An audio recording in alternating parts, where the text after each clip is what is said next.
இந்த கோவில் வழிபாடு என்ன செய்யுது அப்படின்னா, நமக்கு அற்புதம் கொடுக்குது. ஒண்ணும் வேண்டாம். ரொம்ப கவலையா இருக்குது. போய் சாமி சன்னதிக்கு முன்னால உட்காந்து கொஞ்ச நேரம் தியானம் பண்ணுங்க. கடன் தொல்லை, இல்ல உடல் தொல்லை. தொல்லை உடனே தீராட்டியும் மனசுக்கு ஒரு நிம்மதி. அந்த நிம்மதி தெய்வத்தின் சன்னதி கொடுக்குது. இதை எல்லாருமே நீங்க சவால் விட்டு பார்க்கணும். பிரதிஷ்டை பண்ணும்போது தெய்வத்தினுடைய 100ல் 1 பங்கு வந்து இருக்கிறது.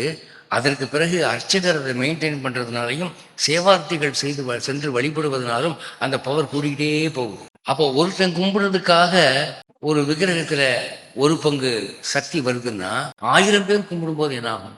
ஒரு ஏகலவியன் கும்பிட்டதுனால துரோணருடைய விக்கிரகத்துக்கு அந்த குரு சக்தி வந்ததுன்னா ஆயிரக்கணக்கான மக்கள் ஒரு விக்கிரகத்தை வழிபடும் போது அந்த விக்கிரகத்துல எவ்வளவு சக்தி இருக்கு. அதனாலதான் கோவிலுக்கு போய் ஆலயம் தொழுவது சாலமும் நன்று.